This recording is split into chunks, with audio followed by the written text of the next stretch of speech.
Yeah, there was something on the screen. Yeah, it's gone now.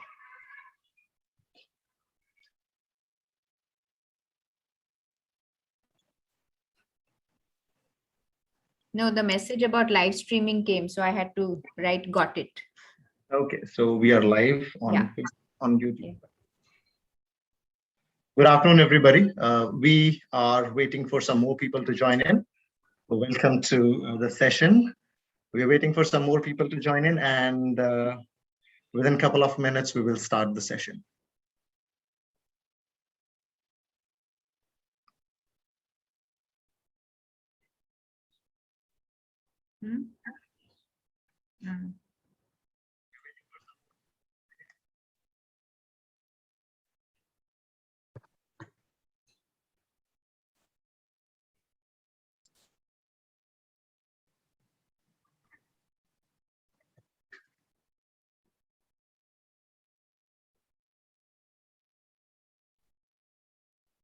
So we have 65 people who are live, attending the session. So we are waiting for some more to join in. And yeah, sharp at 3:02, we will start the session.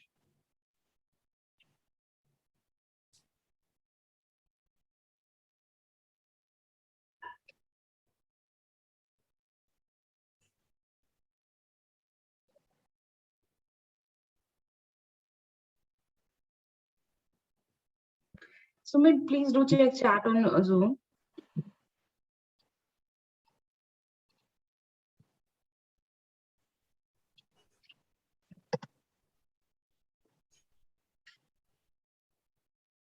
All right, so we have more people.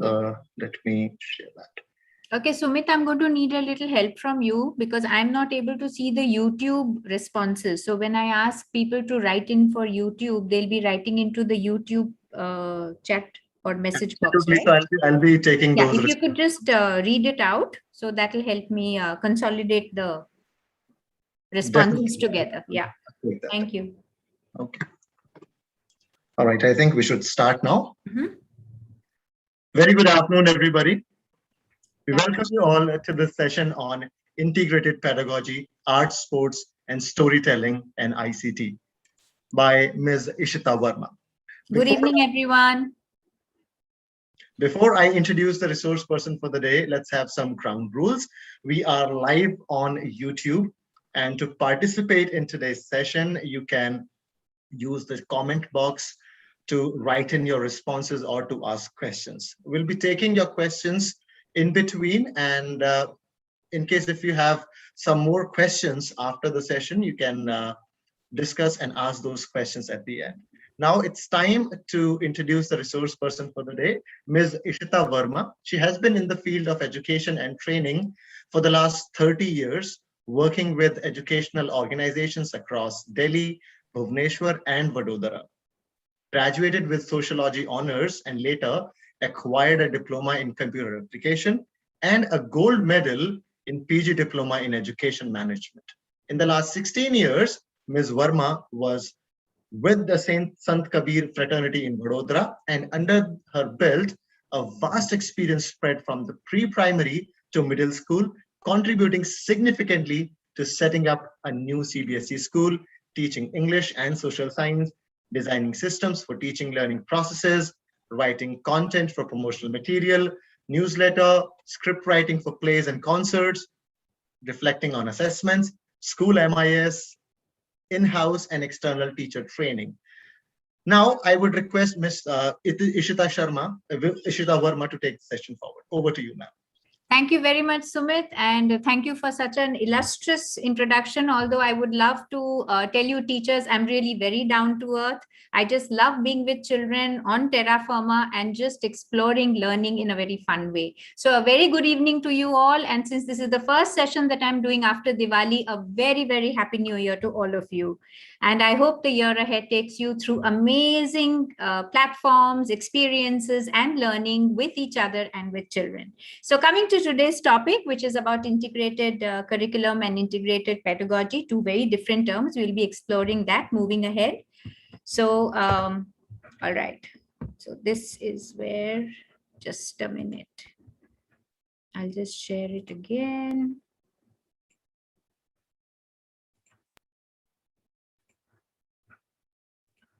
Yeah.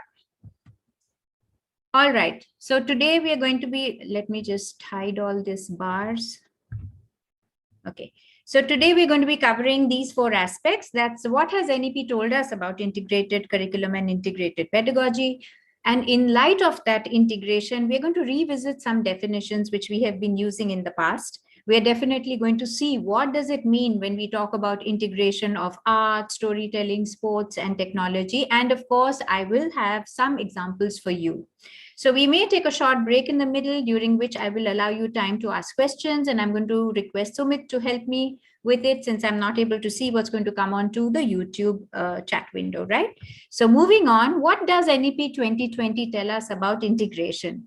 If you have seen the manual, you will find that they have talked about one major element in the NEP highlights, and it talks about curricular integration of essential subjects and skills in a seamless way.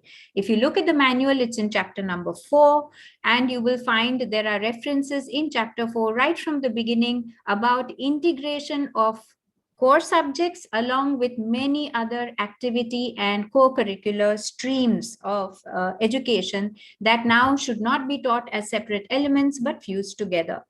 Right? So there is arts integration, sports integration, technology integration, and storytelling integration. We also have a certain understanding of exactly what art integration and through what kind of art pedagogy is going to happen, what sports is going to happen. And already we know we are giving them a sort of a health card. There is an HPE manual which is available by CBSE, and you are all using that to give grades to children at critical areas in the report card, I think all the way from the middle school or maybe secondary school level, right? There is also a major emphasis by NEP telling us that apart from whatever we do with integration, there has to be a slightly higher focus on ensuring that mathematics, mathematical thinking and ability, and technology, which includes programming, has to be given a much greater impetus in the curriculum that we are going to follow with children now. So this is something that I have put together. So those are my initials because this wasn't a definition I picked out of the net. For quality and lifelong education, it is very important to focus on relevant curricula, engaging pedagogy, timely and quality feedback to promote deep learning supported by competency-based assessments.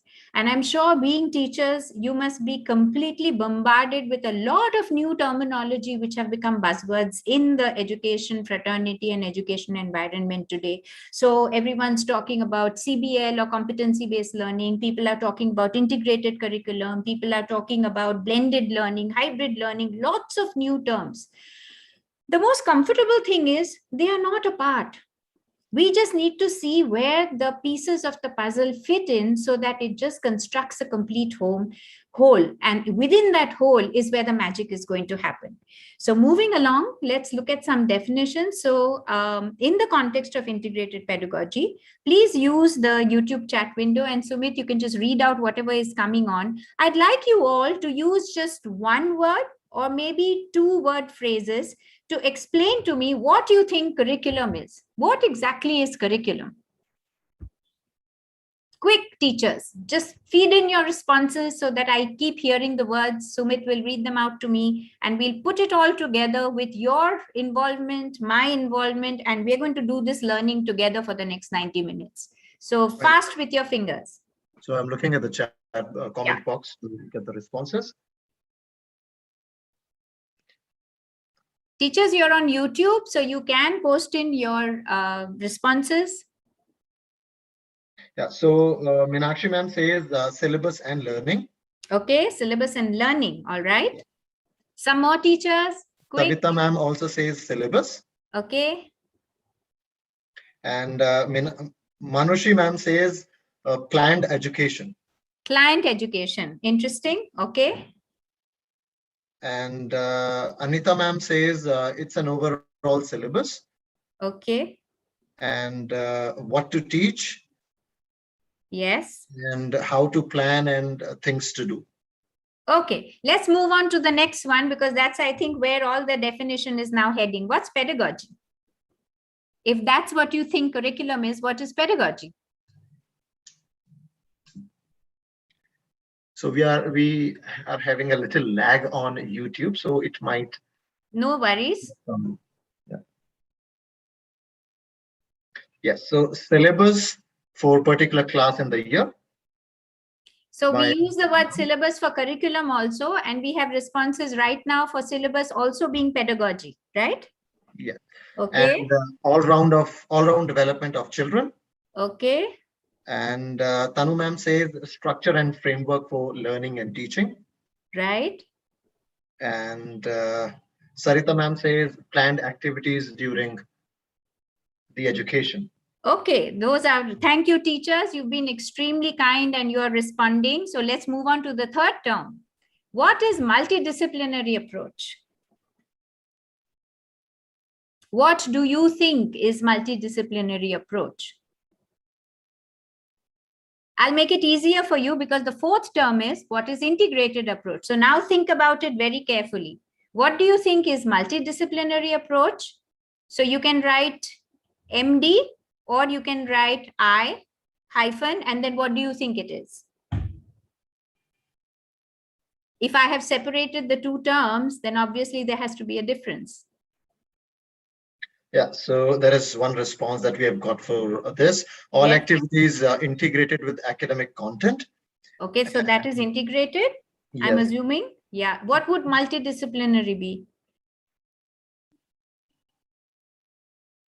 And involving many disciplines. This is what one of the teachers says. Okay. Okay, so Narendra sir says the method and practice of teaching, especially as an academic subject or theoretical concept. Okay, so let's move on from here. Thank you very much, teachers, for your responses. Let's take a quick look at what we really need to understand about these four terms. There are finer nuances with multidisciplinary and integrated, which we'll come to later. So let's take a look at what exactly curriculum is. So derived from the Latin term, yes, you were very right, teachers. It is the what of what we are going to teach, the content, the subject matter. Whereas pedagogy, two of you or three of you very rightly says it's the process, it is the art, the science of teaching, the techniques. What are we going to use as a strategy, or how are we going to make learning come through to the children so that there is deep understanding? So when you look at curriculum and pedagogy together, curriculum is what is defined by our board, our exam boards, NCERT, education departments, which is a mandate about what is going to be taught in the class. And naturally, the outline of all that is given as your learning goals, your learning objectives, and learning outcomes. And that is what you use when you use Bloom's taxonomy in order to do your lesson planning, right? So what pedagogy is, the how part of it. You were very right when you said they are the plan or the activities, the processes, the teaching learning practices, including assessment of how the learning is going to happen with your children in the class or in the environment. Multidisciplinary approach is where you're looking at a theme, a common theme, but you are addressing that theme through the different subject components, each of them being handled differently. So if I'm looking at, say, for example, if I'm looking at something like the ceiling fan, we are all still, in some parts of India, we are still using the ceiling fan, although winter is beginning to set in. So I may look at it from a physics point of view. So that's one discipline. I may look at it from a math point of view. That's another discipline. I may look at it from the social studies point of view about why do we need to have air circulation during certain times of the year, because we feel hot. What happens? Why do we need to? Why do we feel hot? What is the position of the sun? Etc. Etc. So each of these disciplines is looking at the fact of an electric, the ceiling fan, and we're looking at it through the various disciplines. Whereas in the integrated approach, the children just study about the use of a fan, what it is doing, and through the seamless interconnection of everything. All right, why do we put it up there? Why is it on the ceiling?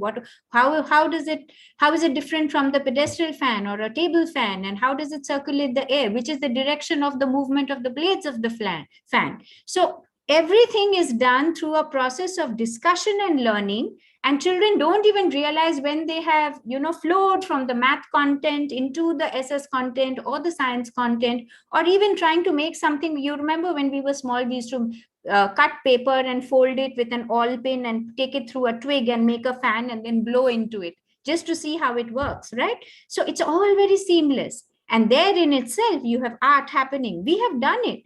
So today's topic, actually, when we're talking about integrating art, sports, technology may be something new, but definitely the performing and aesthetic arts and sports and storytelling, we've been doing it for a very long time. It's just that we didn't have these big buzzwords that we are using today to say that's the way it, that's the way we had learned it. So when we are looking at our traditional classrooms, we have to be sure about one thing. If we are going to do a unilinear, a teacher to student delivery in the class, it's a single task instruction, there is repetition, there is lecturing with no involvement for student, we are sure to have boredom in the class. There is one simple reason for this, because learners are not receptive learners. Learners are interactive learners. We just assume when we stand behind that desk that learners are receptive learners. They are actually interactive. They want to be engaged in the learning. They want to be engaged in even understanding the metacognitive part of it. How is it that I best learn? What is the process of the learning that I do best compared to what my friend does? What do I need to do? Do I need to physically construct something to learn? Or am I the kind who just reads theoretical books and research papers and I'm able to understand what the concept is for the particular topic?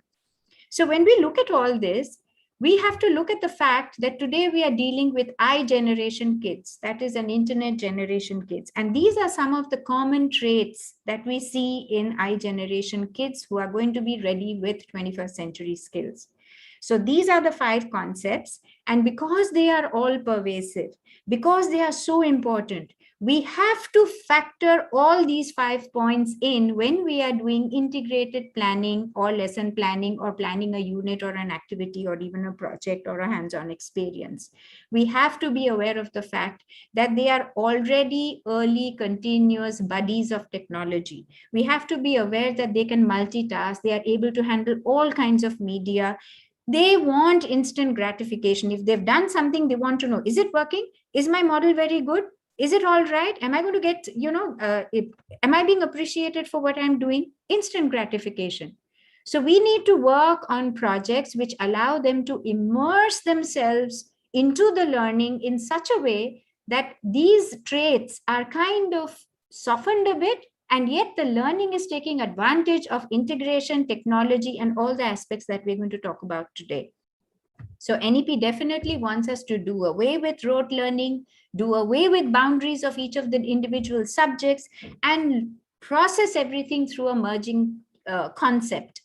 The fusion of subject lines so that children are able to, seamlessly explore, research, think, be curious, reflect upon it, extend their learning, and then we are looking at future citizens who are going to be reflective, thinking, and caring citizens.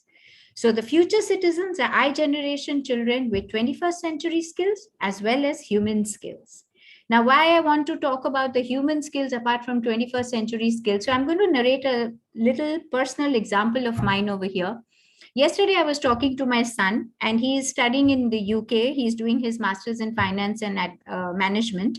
And they have already been told, even though the session started only in September, they have already been told that they have to apply to all these companies for their internship of jobs for the next fall. That is for next year, 2022's September. If they don't apply for those jobs now, they may not get it.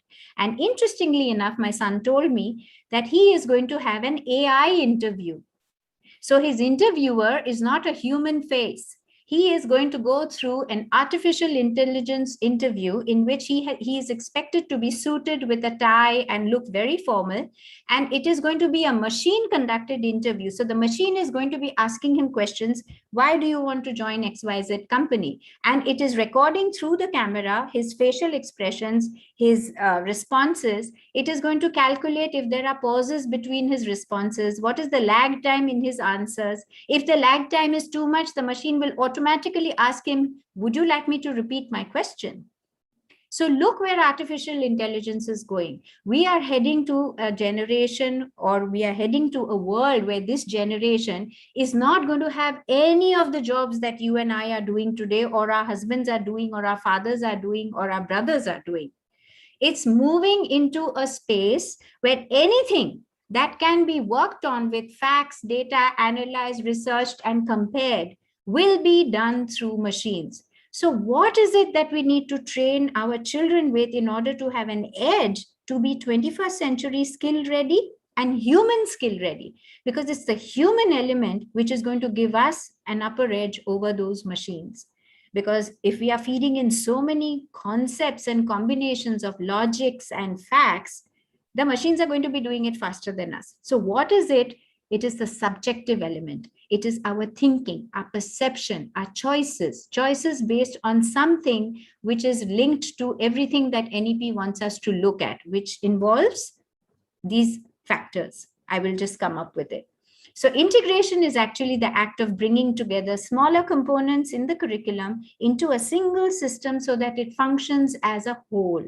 So this is a very good time to watch a video. So I'm going to be turning on a video which will talk to you about what integration is in curriculum.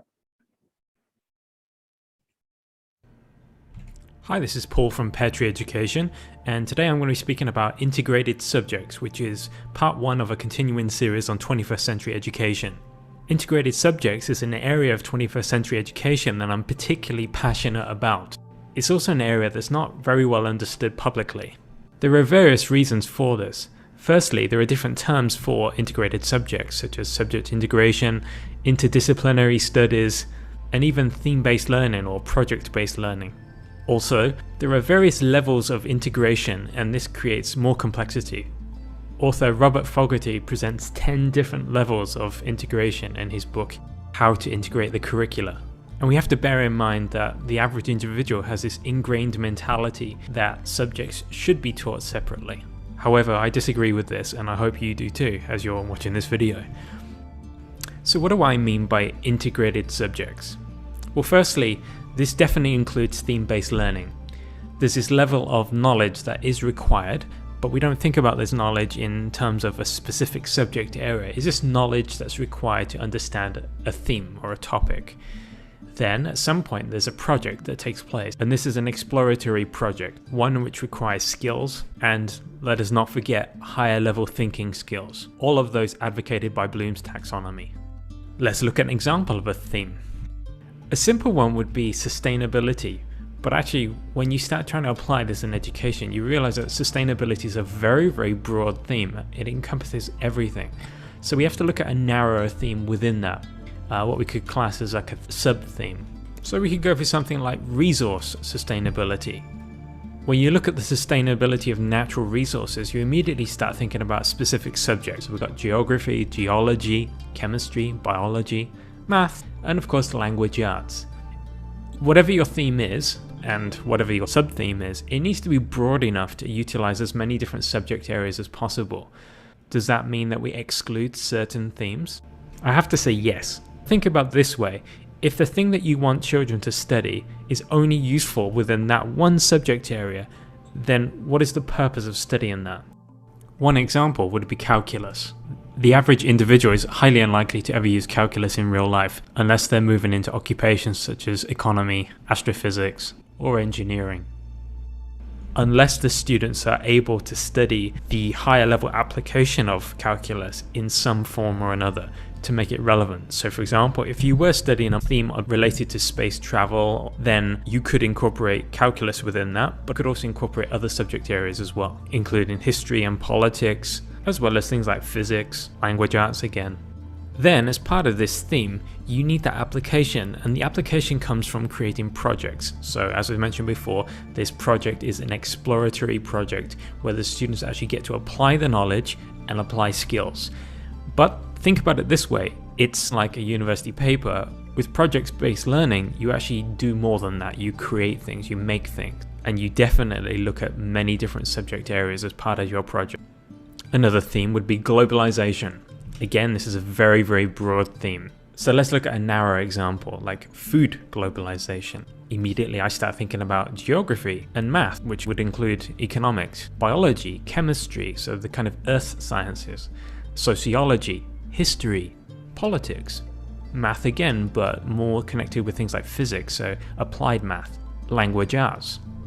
So what about something like art? Where does art come into this? For me, unless you're studying the history of art, I don't really see how art should be studied as a separate subject. Art is an expression of an idea, what you want to communicate. And so if you're studying art in isolation, you're detaching it from what you're trying to express. You can study the skills of art, but it's not just about trying to imitate someone else's art form. It's about finding your own way of expressing your ideas about that specific theme.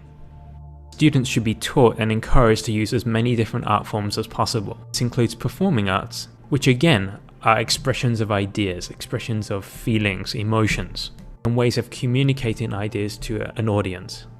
And I feel the same way about technology. Technology is not a separate subject area. Technology is a tool that's to be used to express or to be able to research within the theme and to be integrated with all those other different subject areas. It's not something to be studied in isolation, because then you detach technology from what it's used for. And what about knowledge? Well, knowledge is definitely necessary, but at the moment it seems to start from birth and then just continue forever, with no transition whatsoever into the higher level thinking skills that we've been talking about. Because it seems like the moment young people learn one thing, we seem to find something else equally important for them to learn next. There's never time given towards actually applying the knowledge that they learned before. So therefore, there has to be a balance between knowledge and application, and there has to be a transition in this as well.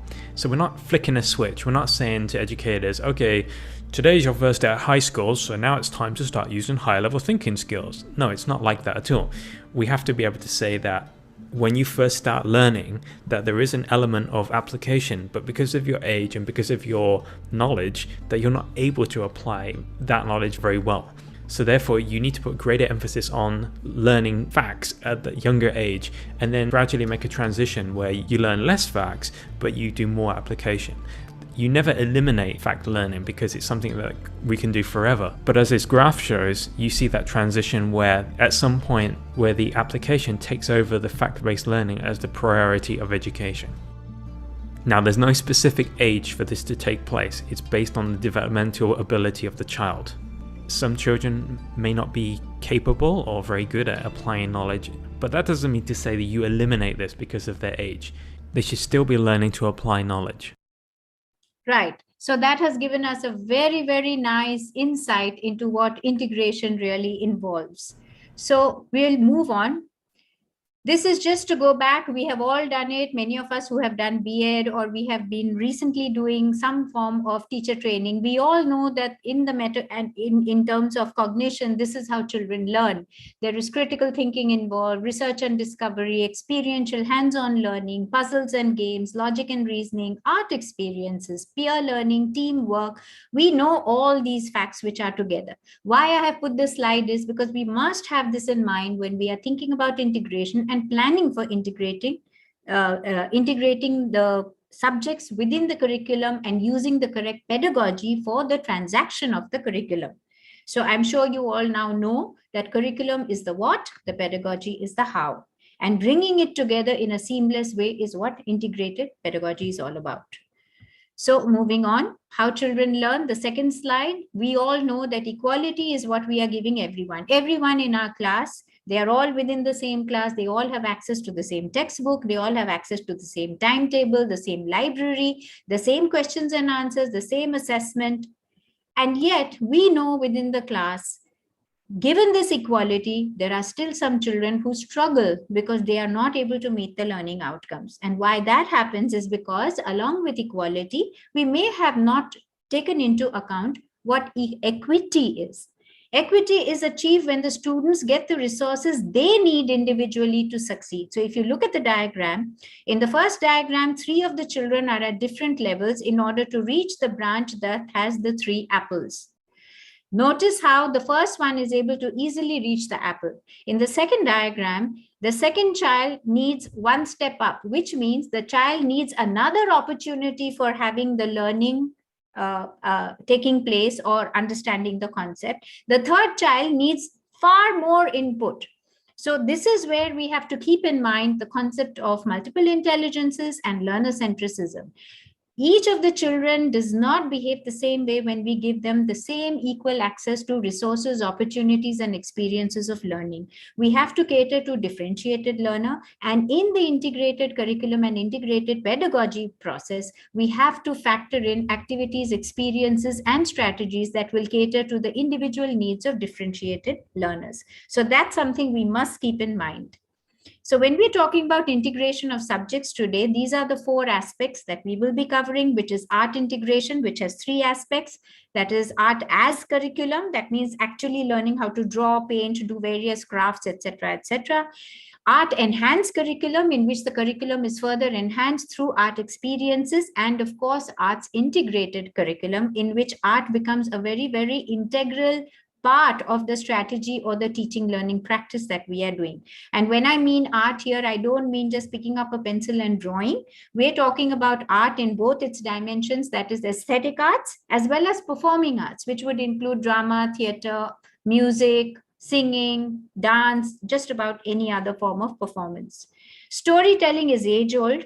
If it hadn't been for stories which have been told to us even verbally, and we all know that the Vedas itself were just stories which went through for generations, and it was years later that somebody actually sat and wrote it down. So stories have been the oldest form of not only transacting information further through the years, but also recording certain things that have happened as events through the process of human evolution or human development.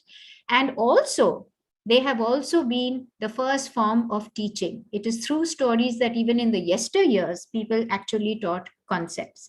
And if we look at it today, anything can be made into a story. You want a volcanic eruption, we can make a story out of it. We can actually take the persona of the earth and what is happening inside earth. We can relate to what's happening with lava inside the earth, within the layers of the earth, to what depth, with emotions. What happens? Which are the emotions that come out when we are talking about the eruption of a volcano? What is it that comes under pressure and then has an outburst? Does that sound similar to what happens with humans who have an emotional stress situation? So there are so many ways in which we can integrate and relate. Sports, very important. The whole idea of health and wellness is important. NEP says that it is an integral part of the regular curriculum. Why do we not integrate sports as an experience or learning about fitness, exercise, diet, health, and physical well-being? We all know we are living in an age where health concerns seem to catch us at the youngest of age. We hear of people at 35 and 40 having heart attacks. We hear of people who have aches, joint aches and pains. We hear of people who have migraine headaches. We hear of people who have psychological issues.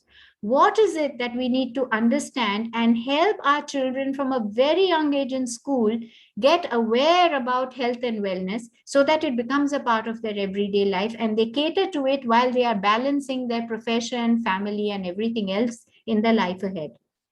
And finally, of course, technology. We've already talked about how this is the iGen kids. They're already into technology. Maybe not so in a way we would like them to, because most of the time I hear parents talking about he's just constantly on Netflix. He's just constantly on video games. He's only watching, so and so playing something, or he's on social media.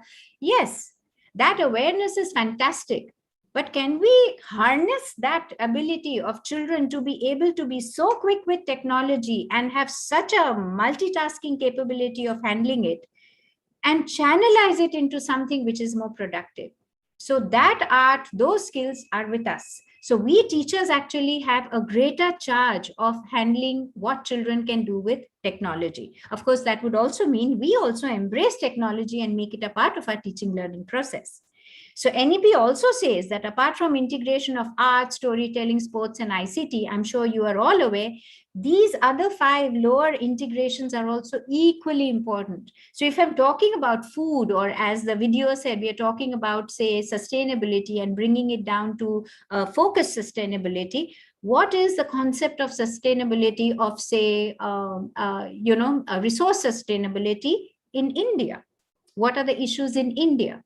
What about real world experience? What if children wake up one morning and there is absolutely no water in the entire colony? What is life going to happen? What's going to affect them in life? What happens when there is no water? So how do we want to conserve water? What are the things we need to do with water conservation? What are the values and including constitutional value in terms of what are my rights and what are my responsibilities? Sustainable SDG, you are all familiar with sustainable development goals, which are there in the curriculum. We all have been asked when we do lesson planning to mention SDG values as well. So we need to incorporate and integrate that as well. And of course, there are the citizenship goals and values.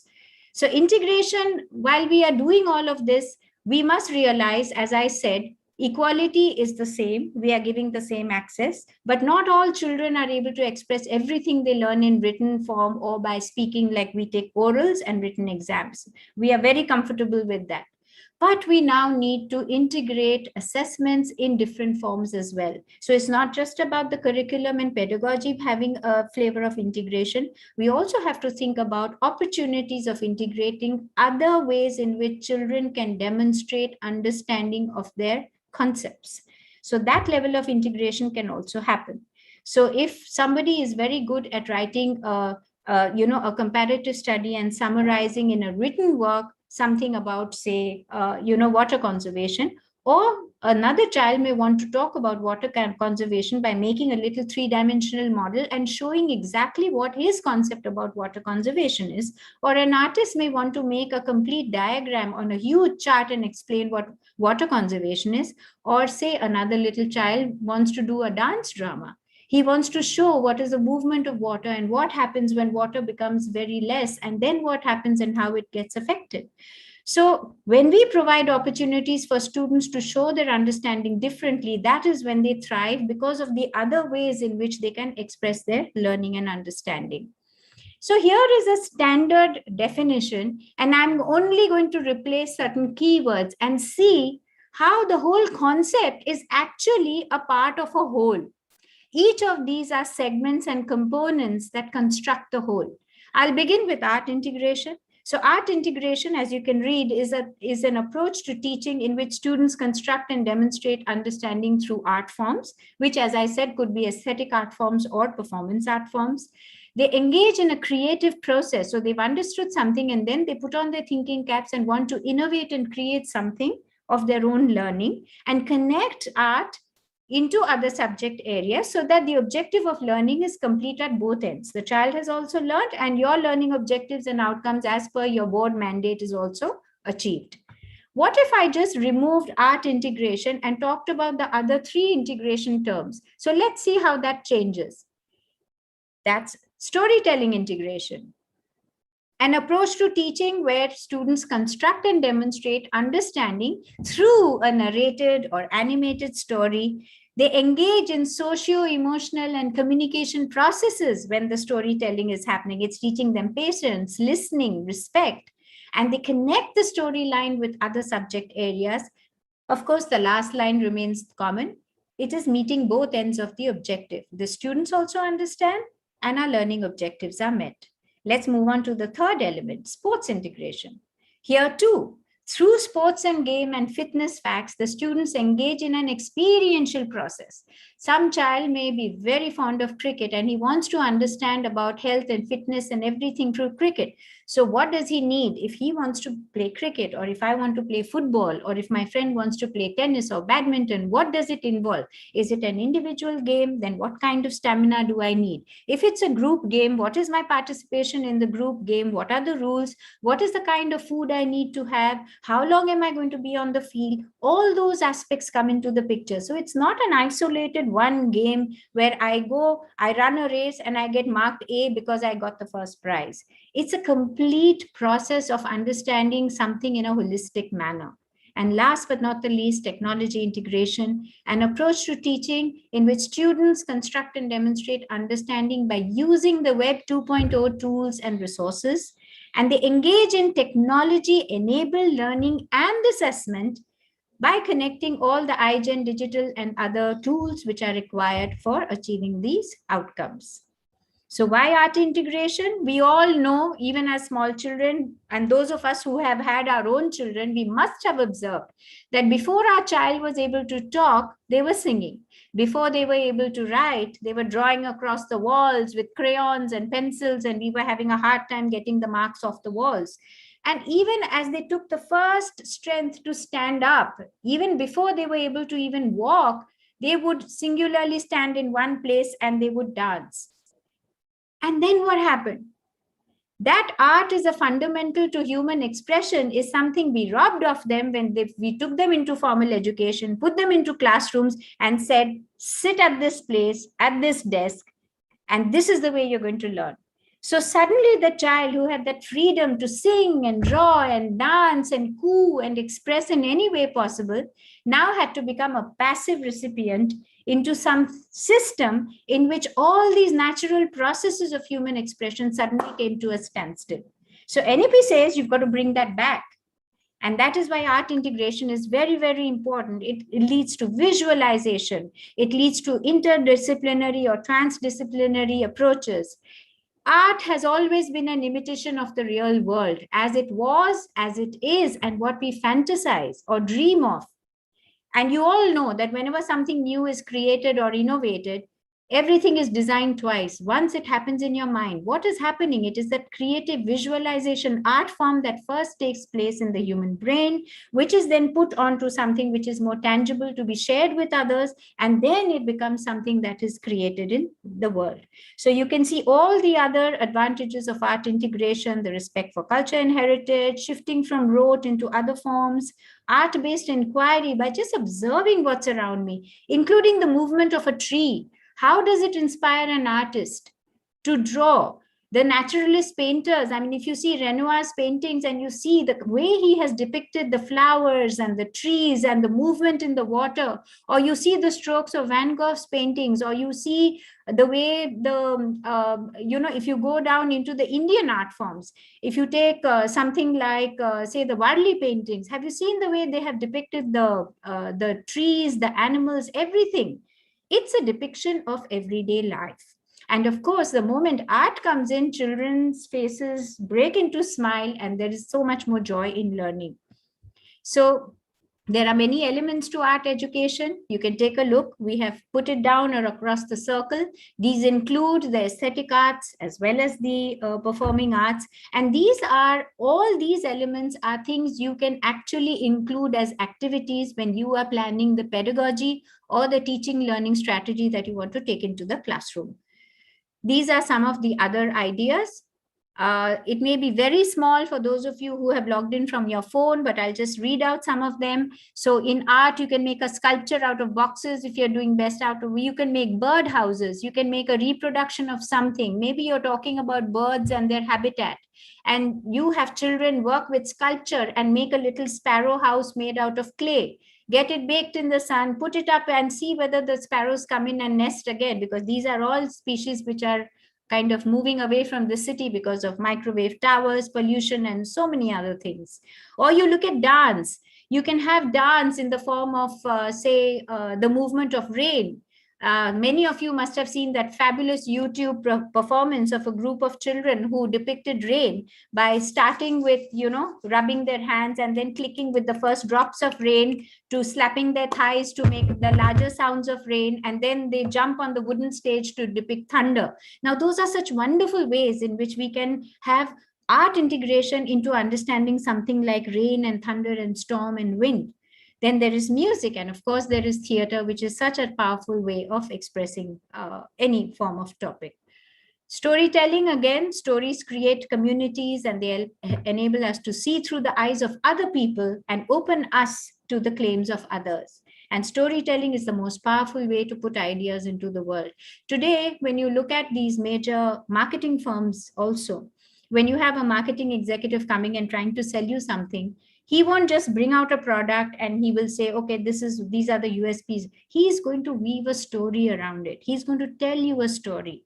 When you hear Elon Musk, he actually talks about the story of his life and what it is that brought him there. Or you hear JRD Tata, it's a story that they talk about their life. We already know what the company is doing, but it's the story about the human being or the story about the invention that makes it so much more interesting, because through story, we are able to connect much better human to human.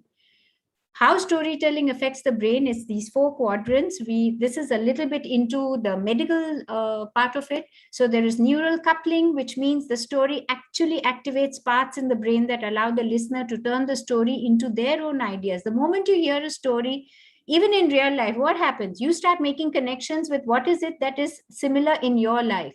Where are the connections that you are making? Or you do mirroring. Listeners will not only experience the similar brain activity to each other, but they will also with the speaker.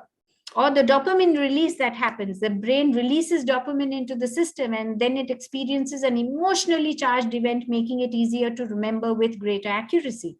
And then the cortex activity, where the processing facts, 2 areas of the brain are activated, and a well-told story can engage many additional areas. So when a story is really narrated in a very wonderful, fun, and memorable way, it lasts for a lifetime. And I'm sure many of you will remember certain teachers in your school time, certain stories or certain things that they have narrated to you. You remember them even today.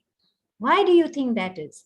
Because this effect in the brain has lasted lifelong for you, right?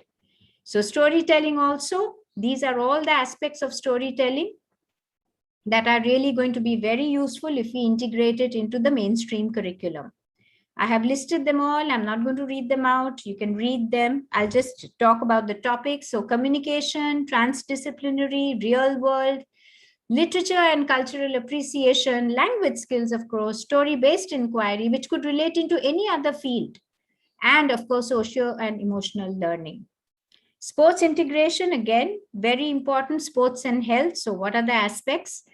Vocabulary related to sports, which normally gets left out because we don't really cover them in our regular classroom. But there is just so much of vocabulary which is related to sport, which is equally important. Of course, real world, get the children to actually play the game of their interest, of their liking, the one that they will enjoy learning through. Fitness education, what it is important to know, assess them through whether they are actually having the proper diet, they are able to run that mile, are they able to perform under stress. All these aspects are things that you do in the regular school. And of course, from the very early ages, you would also be working on the skill developments, whether it is motor skills, whether it is team spirit, or anything else, any of the other skills that are required when you're looking at sports, because sports again makes you a rounded personality. It not only works on your health, it works on every aspect of your wellness and being, including your mental peace and stability. So I'm not sure whether you're aware of this, but for sports integration, last year around the same time, September, October, was it? I think September it was, that the National Association of Physical Education and Sports had held training programs which were related to integration of sports in curriculum.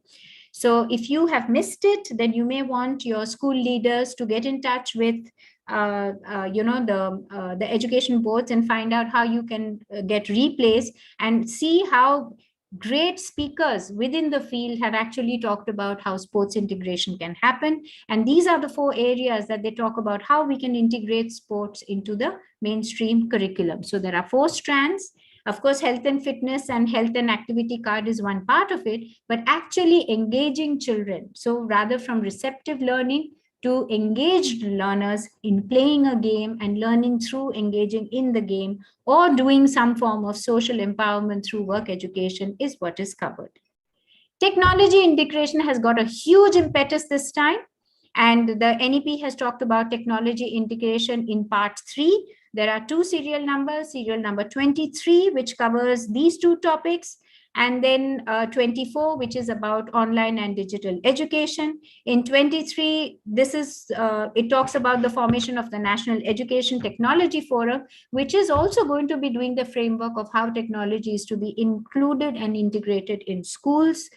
It will also cover how students learn and what to do to make students learn, and how teachers can be trained, and how educational administration can be done through technology. And these are the takeaways from section 23. Swayam, of course, is not related to diksha.gov.in. And you have on the dashboard, the home dashboard about Get App and Contribute. Through the home, you can access which is related directly to your curriculum. And if you wish to add on what are your Eureka moments or your planning or your contributions to technology integration, you can do it through the Contribute button. In section 24, it's about digital content creation. So this is where we teachers need to get trained and learn about how to integrate for digital content creation, creation of virtual labs, gamification of learning, because gamification of learning is where the fun element of learning comes in, and content archival, to build archives and repositories of what we are doing with children through the learning process. Of course, technology in teacher training, and you are all aware of Parak and NTA for designing holistic assessment frameworks. So technology is going to cover the complete life cycle of a student in school or through higher education. From the time of student onboarding in a school or in a college or whatever it is, right to leaving the institution, the alumni framework, technology is going to play a very important part through the entire life cycle of the student, through the education platform. So these are some of the famous quotes. Teachers need to integrate technology seamlessly into the curriculum instead of viewing it as an add-on, an afterthought, or a separate event. At the heart of effective technology integration, technology offers opportunities to be more actively involved in the learning experience, because as we said, there are different kinds of learners. So these are all the aspects of technology integration. You can read them. It's going to be reading our children. And we want to make sure that when we are doing our planning, we are integrating all of this in the curriculum, right? And what is required, of course, we will have to shift the whole aspect of how children are accessing knowledge, information, how they are communicating with each other for discussion forums, discussion with teacher, discussion with their study group mates, or putting together their learning and showing evidence of their learning. Children will need digital platforms, whether it's in the form of laptops at home, or they have personal laptops or desktops or smartphones, some way in which technology can be harnessed for them to actually take power and charge of their own learning. Of course, in order to access the internet, you'll need an internet connection, and schools will have to have a framework where technology is embraced in all the ways possible to make learning very, very interesting, right? So this is a good time for me to take a short break. We are almost a little halfway through or a little more. So Sumit, I would be happy to answer any questions before I jump into some examples which are relevant as well as not relevant in the context of integrated learning. So yeah. Anyone? So I'm looking at the comment box to get the questions, so we can. So teachers, this is midway through. We have another 40 minutes left, or half an hour left. So very quickly, does anyone have a question right now, or do I complete it and then you can ask me your questions later? Anyone with any questions right now? Not yet, ma'am. And we can expect a little lag. Okay. Getting the responses from the teachers, because we have at least 5 to 10 seconds lag on YouTube and Facebook. Okay.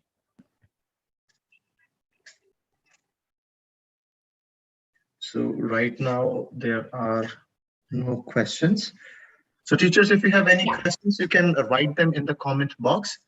We can address them later, I think. Yeah. Okay. All right. Now, teachers, I want you to take a look at these examples which I have put together. And this is where the problem of understanding the definition of multidisciplinary, interdisciplinary, and transdisciplinary is going to come in. Let's look at, supposing we were taking one aspect of the 4 topics that we did today. Let's look at art integration. Can we see art integration in this slide? Yes, we can. The very famous story of the thirsty crow. We've done it time over again. So we see children forming 2-dimensional art forms, or somebody making a 3-dimensional little project, or this girl chooses to actually narrate the story by wearing a costume in it. Or we have Shakespeare being portrayed in a very fun way by children enacting the scene by themselves by wearing, the crowns of the royalty with flowers or leaves, or varied costumes, or somebody doing a puppet show in the form of stick puppets through a sheet, and they're reading out the dialogues of Shakespeare through the tale. Or you can have your older children actually write programs for animated GIFs of certain scenes of a Shakespeare's. So can you see how the art integration has also embraced not only performing arts, it's done aesthetic arts, it's also integrated technology within it. So let's look at one of the primary school sharings of how this teacher, she was teaching the children cursive writing and how she integrated art and mathematics and writing along with the same thing. So let's take a look at this. Just a minute, I'll just go back to that slide. Particular bulletin board shows an artwork that we did which combined math and writing. We had just finished a unit on cursive writing. We then used our knowledge of symmetry from math, and we did artwork where they did their cursive writing on one side, then they traced the reflection onto the other side. Then they colored it in. So you can see here Liam has written his name in cursive, L-I-A-M. Then he's folded it over and traced a symmetrical reflection. So I have a little reflection sheet that I asked them to fill out. I've asked them how it was made, the kinds of things that they used and the kinds of things that they did to make it. And the other question is, this reminds me of something because not only do they have to say what it reminds them of, but it has to say why it reminds them of. For example, this little girl said that it looked like a fishbone because it looked like the spikes after it had been eaten. So that was just a small example about how this kindergarten teacher who's teaching cursive writing, or maybe grade 1, how she has integrated the concept of symmetry and cursive writing with art as well as reflection into the whole learning process, right?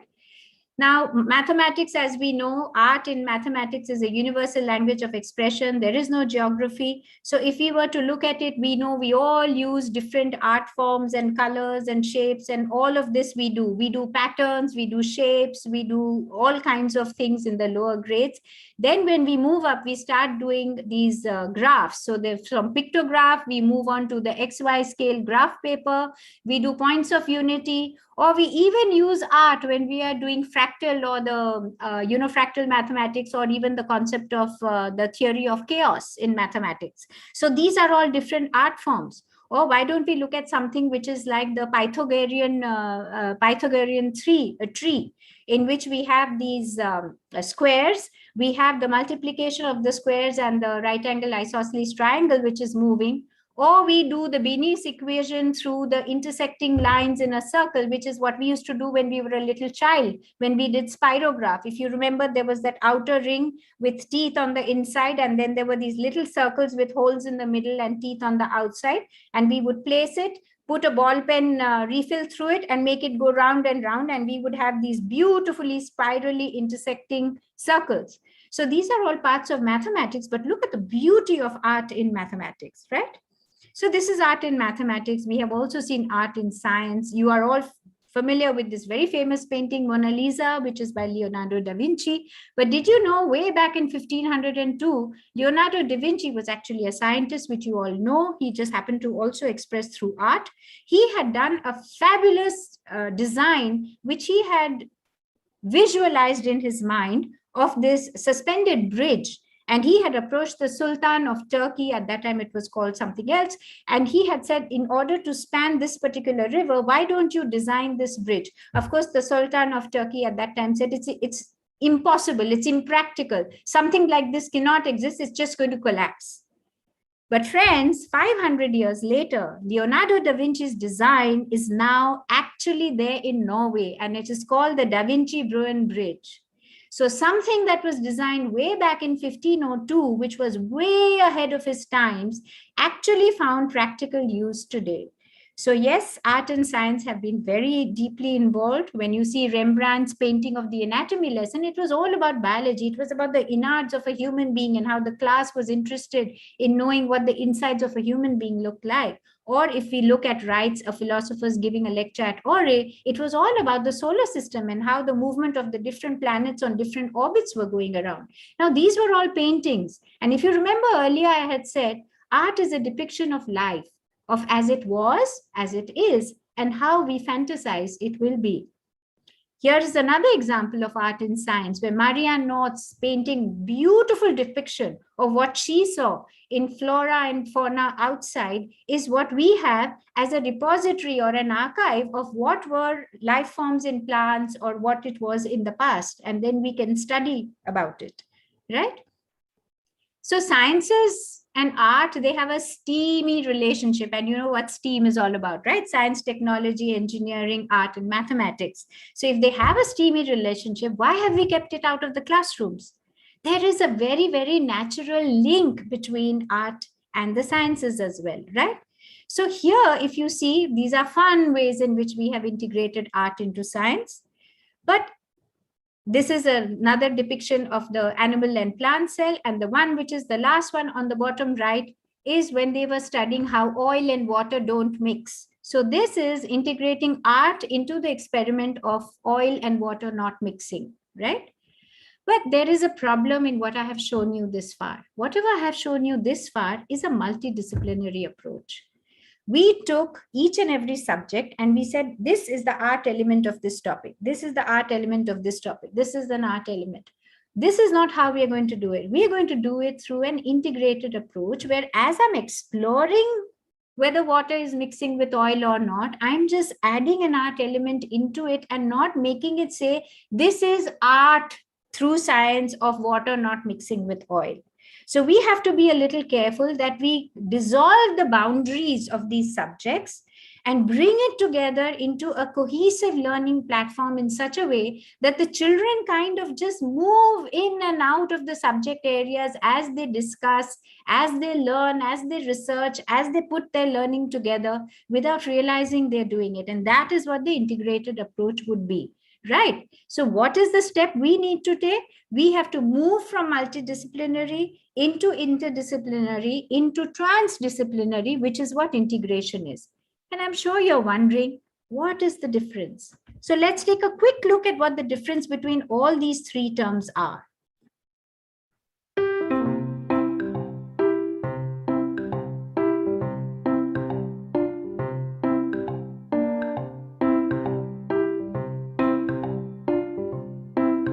This is in an additive manner.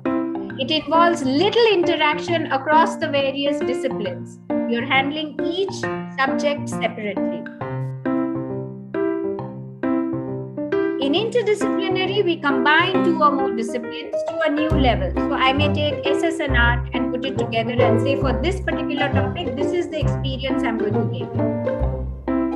Whereas transdisciplinary is there is a complete fusion. It is a new approach of how learning can happen or how the strategies of planning can be done.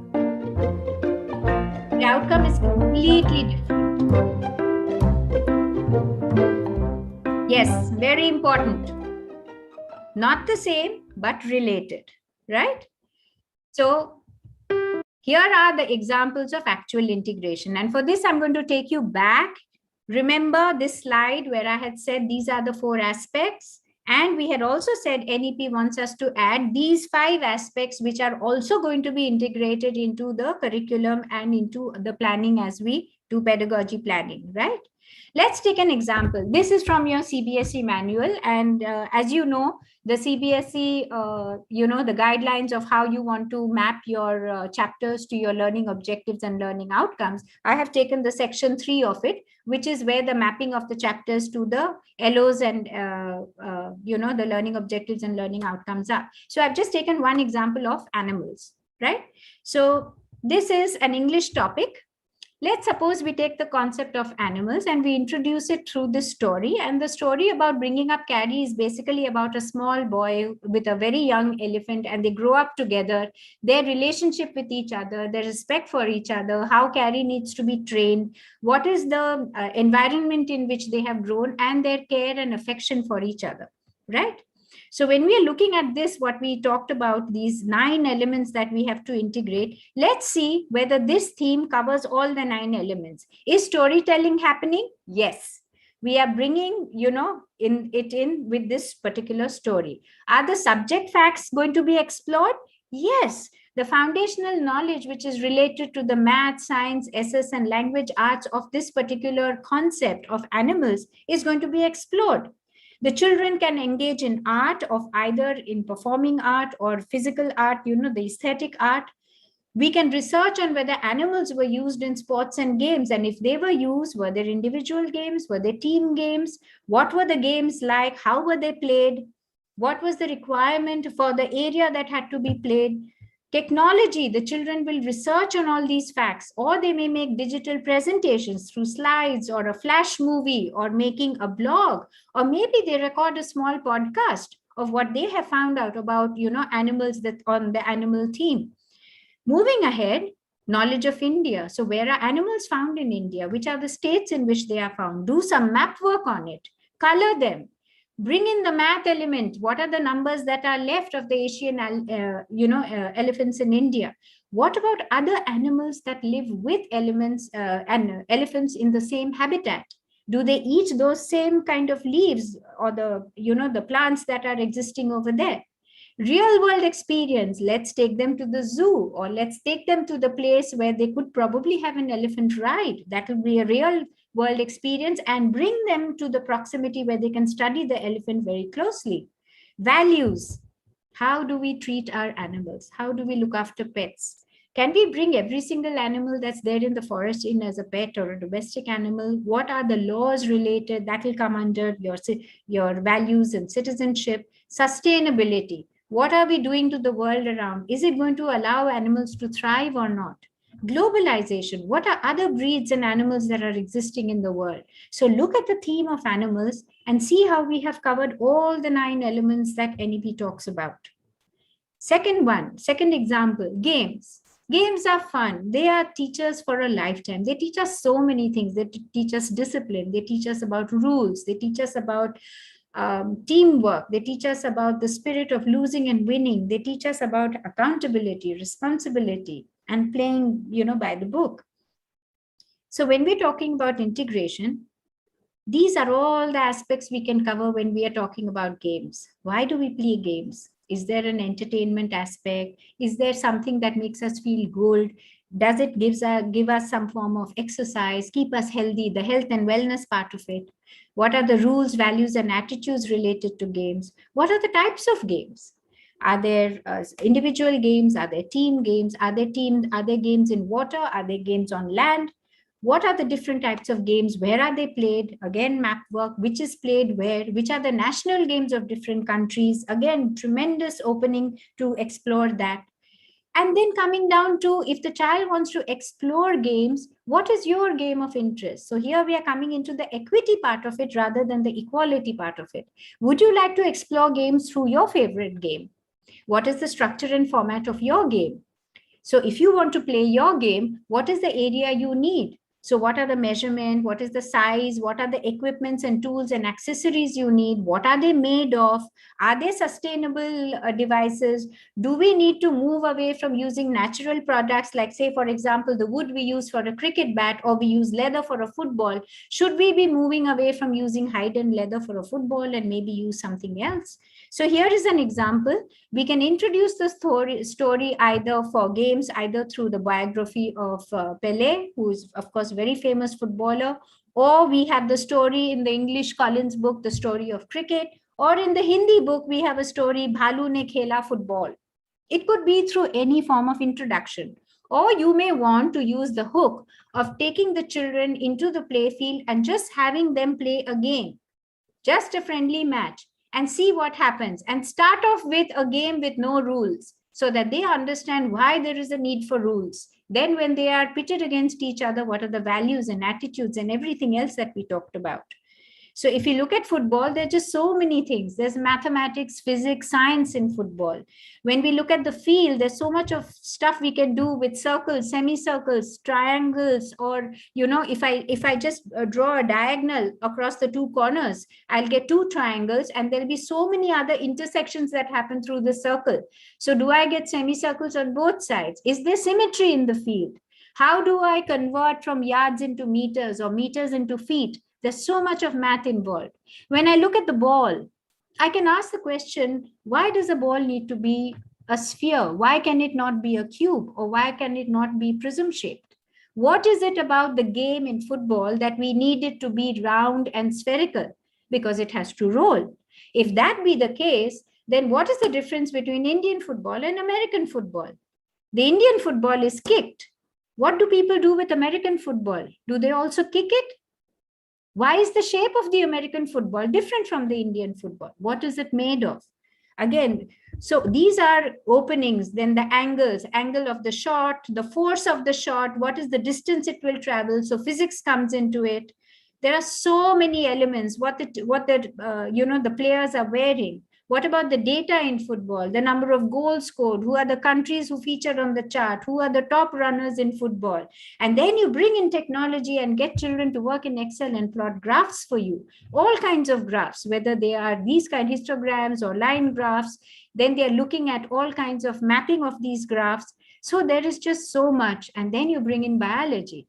What is the diet of a football player? Why does he need to have all this? Item number one, what is it going to give him more? What is the food value in potatoes, pasta, rice, and that is going to bring in the carbs? So their understanding of carbohydrates, their understanding of which items are going to give them vitamins and minerals, which are the ones that are going to give them protein. So there is a lot which happens with just one theme. And then you can end it off with actually a friendly mat, or you can make them do a little creation of a dummy game or three-dimensional game. You can also make them make their own games. You can pretend that they have made their own game with a new idea. They can design the logo for the football or their t-shirts. So there is art involved. There are just so many elements that you can integrate into this theme. So when we look at this again, take a look, all the 9 aspects are covered. If you see, we have covered storytelling, the art, the sports, the technology part, knowledge of India, real world experience, values, sustainability, and globalization. Everything which is related to NEP's 9 elements are integrated into this one theme. The last one over here, the food we eat. Again, coming back to the section 3 of your mapping of the chapters into the learning objectives. This is from grade 8, crop production and management. And look at the learning objectives. It opens up the window for so many things you can do with food. What is the history of what human beings ate? What is the evolution of our food habits that have happened? Today, what are the types of food habits that people have? Non-vegetarian, vegetarian, or vegan? What is the whole concept of vegan and why the importance for vegan? Which food grows in what kind of soil type, climate, and water? Have them actually do a tactile experience of handling the different types of soil.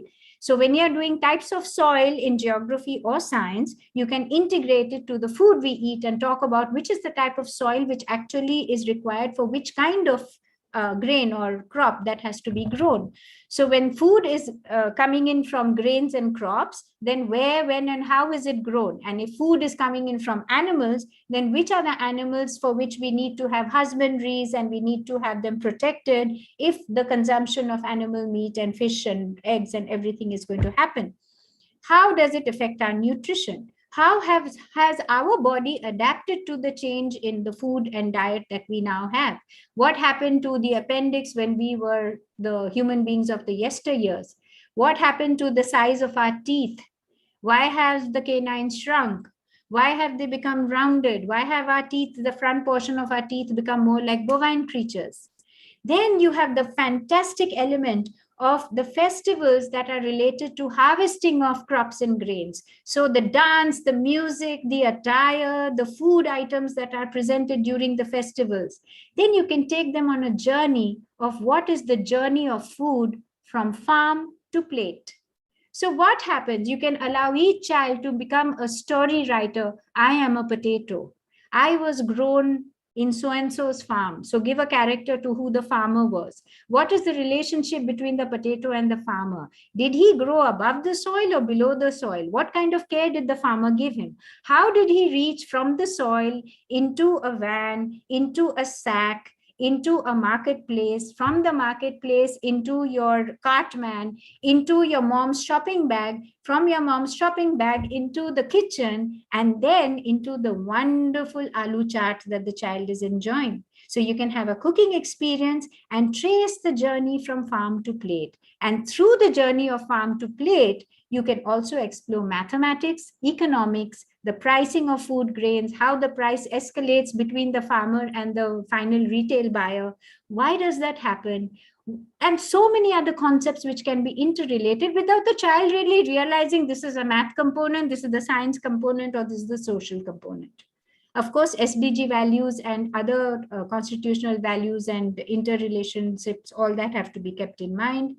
And the real life experience of having a cooking experience or growing a garden patch in the school or at home. Art through vegetables. You can have artworks done by rubbing spinach, or you can have, beetroot, or you can have any of these plants that give off color. You can use the feathers of the birds, when they shed feathers, you can use that in the art forms. Or you can even do music with vegetables. For example, in our, when I was with Sant Kabir, we had a whole performance by children who made music by carving a flute out of the carrot. So they learned about the food item, they also made it into a musical instrument, and they made music through that. So there's just so much you can do. But how do you start? It's difficult sometimes to wonder, where do I start? So a very simple thing to start would be a very quick video again.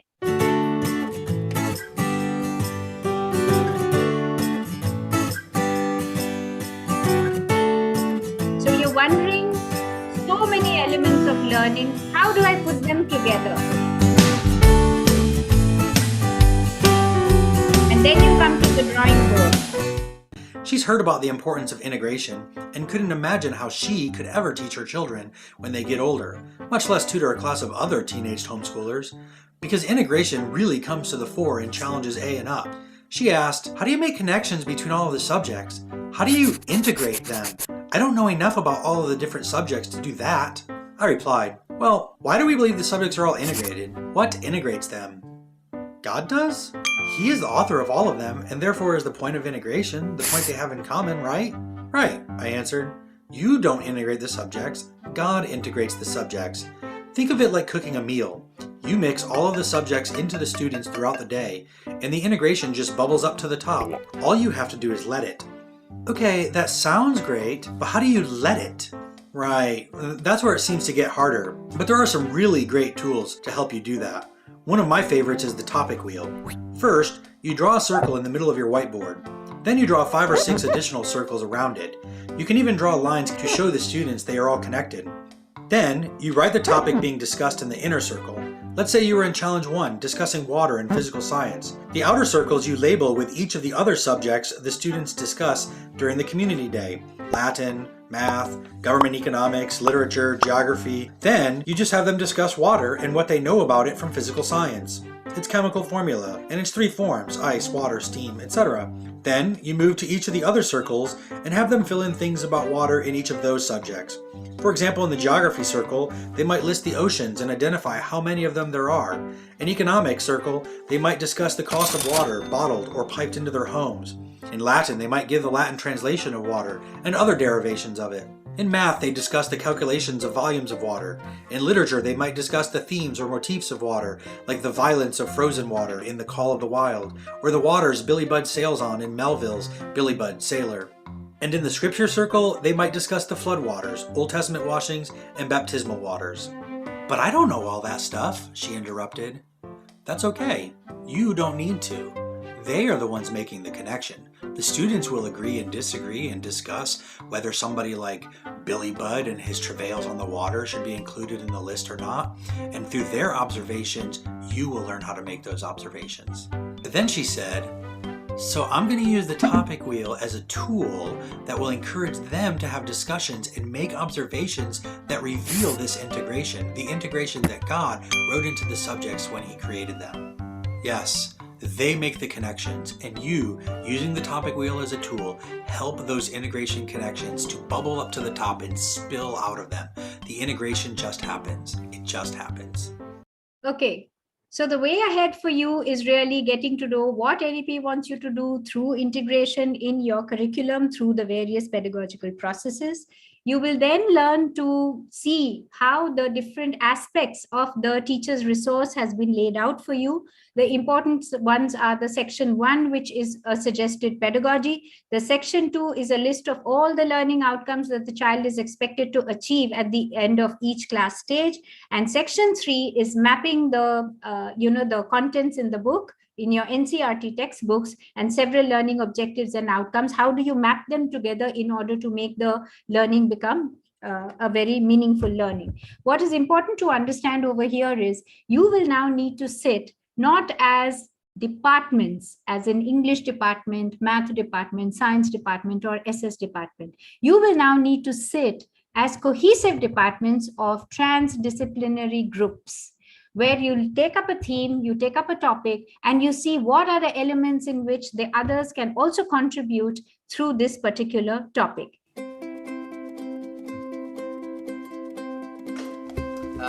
Couple brief things. We have the agenda over there, some things we wanted to bring up, and we only got half an hour, so we'll do our best to use our time efficiently. When teachers talk to each other, teachers learn from each other. There's so many great ideas that our teachers come up with that engage kids, get kids to think outside of the box, that I'm just amazed at what we can accomplish when we work together.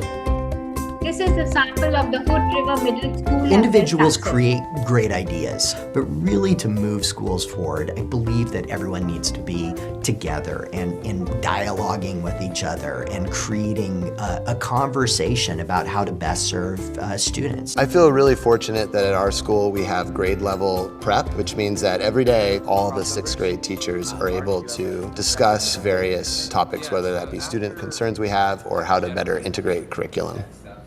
Here is what remains of the weather balloon. We're really excited. This is actually pretty much everything minus the balloon itself. Last year, an engineering teacher and myself thought it'd be really great to have a sort of science engineering crossover project where we launched a high altitude weather balloon way up into the stratosphere with the intention of getting some unique data to help reinforce 6th grade topics of watershed studies and whatnot. 3, 2, 1.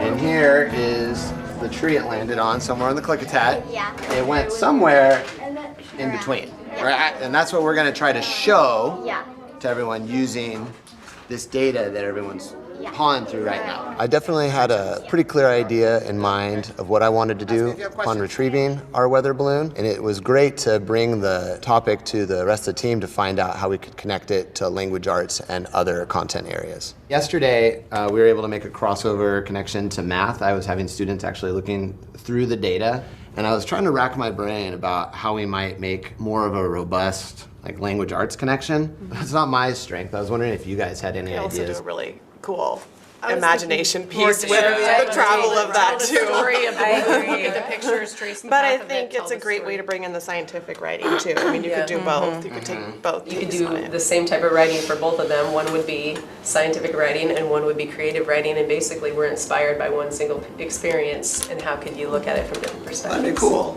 Yeah. You have to provide the structure for collaboration. That's essential. You can't have collaboration if teachers don't have time to collaborate. And so by tweaking a master schedule, you can provide opportunities for collaboration. That collaboration leads to great things. Because of that common prep time, it allows every team to plan field trips that allow them to figure out how do we relate the curriculum within the different subject areas. So remember we went on the field trip. That was gathering data for helping the kids understand science based on where we live and our unique geology in the gorge. When the science teachers decided to do this geology unit on land formations, we saw the opportunity as language arts teachers to bring the idea of the legends that explain these into reading and language arts so they could write a legend and then perform it. And they could choose to work alone or in partners or in a group, and they've done skits and storybooks and comic strips and puppet shows and iMovies. So yeah, they're Are those recorded somewhere that we could watch, or were they? We took a trip and it was meant to be for science, and then in this class we're writing legends about Beacon Rock and Watchella Falls and how Hood River Gorge came to be. The effect for the kids is they hear common messages. rather than it being discrete classrooms and subjects and teachers and classes. They see it all relating together. It is incredibly important to allow teachers to collaborate and work together, not only to enrich the learning of all their students, but ourselves as professionals. Okay, I'm going to run that through. In conclusion, we must remember that today's classrooms must prepare students for a future in which collaboration and interdisciplinary work are the norm. And the integration of 21st century skills and 21st century interdisciplinary themes into core subjects is what is going to be a guiding mantra in schools today. We must remember that these are the aspects that are going to be covered. And when we look at all the, the mandates that they have put, that children must have global awareness, financial, economic, business, and entrepreneurial literacy, civic literacy, health literacy, and all the other 21st century skills, we know NEP wants us to do just that. This was our opening slide, and this is the one that we are going to end with, right? The question is, are we ready? So we need to ask ourselves, how thorough are we in our understanding of what is integrated curriculum? What is integrated pedagogy? How do I plan a transdisciplinary process so that my children have a complete holistic learning experience without removing each of those subject elements from their part in understanding the whole, right? So thank you, everyone. Don't rush the process. The seeds that you plant today are going to need time to grow, but they will happen. So thank you and good luck. Thank you so much, ma'am, for such an enlightening session. And I'm pretty sure that the teachers who have attended today's session are really thrilled by the knowledge that you have shared with them.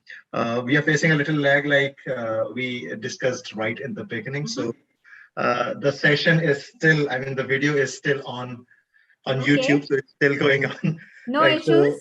So the teachers, if you have any questions, please feel free to write them in the comment box. Yes, we have one question from one of the teachers as to how does the integration of all these things help the students. So this is something that you have already mentioned throughout the session, and there is one more question that one of the teachers asked was like, in what if the child of grade LKG does not understand the concepts with these or by these methods? So what to do in that case?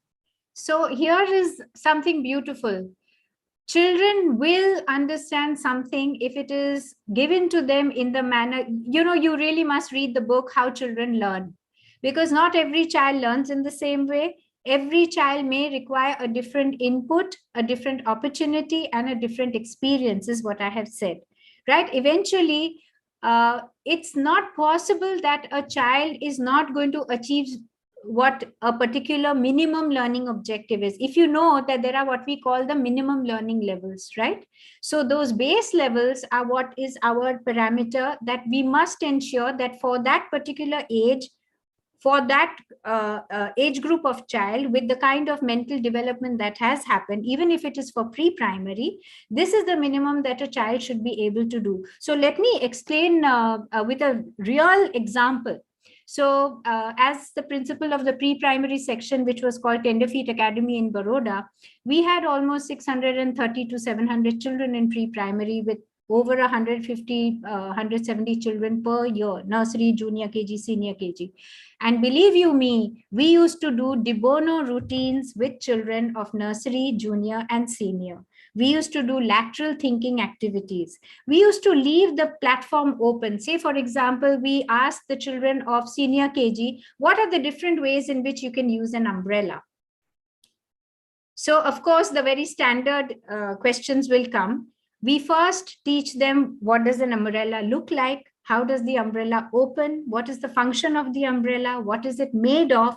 Without really going, into the details that this is the science part of it, or this is the, the whatever the other aspects of it are. And then we extended their thinking to, all right, so an umbrella helps you to keep the sun away. It helps you to keep the rain away. What are the other ways in which you can use the umbrella? And you won't believe it. There were ideas given by children. If we think children don't understand, then we need to take 2 steps back and actually leave the floor to them. So there were ideas. I can use the umbrella to pluck mangoes from a tree. I can use the umbrella to beat my brother when he's troubling me, which was not so very nice. I can use the umbrella to pull the ball that has rolled under the bed. I can use the umbrella to remove something which is hanging really very high. I can use the umbrella for just about anything. So you have to allow the children to actually have an open discussion, and you have to do constructive response documentation. So step back from doing active teaching yourself, but get into a part where you are allowing children to talk to each other, and it is the discussion among the children which will help them to learn, not so much what you will teach them. It is through their discussion, through their experience, that they are going to form the learning. And that will happen through various forms. It will happen through them trying to make an umbrella with twigs and maybe a piece of paper or a piece of cloth, by drawing, by using it in many other ways. Absolutely right, that stepping back and then learning new things is an important thing. So thank you so much, ma'am.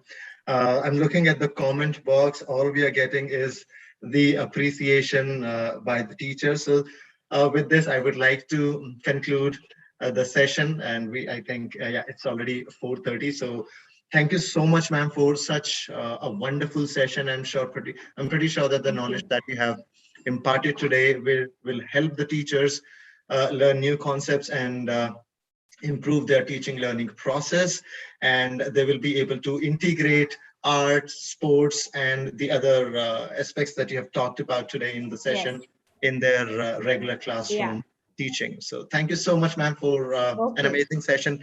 And thank you so much, everyone. We have close to 700 participants attending this session. So thank you so much. It wouldn't have been possible without you. So thank you very much, Collins Learning, for this platform. And I'm very happy that so many teachers are feeling the need and the curiosity and the energy to wanting to jump into integrated curriculum and integrated pedagogy. And teachers, you're doing a fabulous job. So good luck for this venture as well. And I'm sure it's going to work out very well. Thank you so much, ma'am, for such nice words. So with this, we would like to conclude the session. Have a very, very good evening, everyone, and have a wonderful year ahead. Thank you so much. Thank you. Thank you.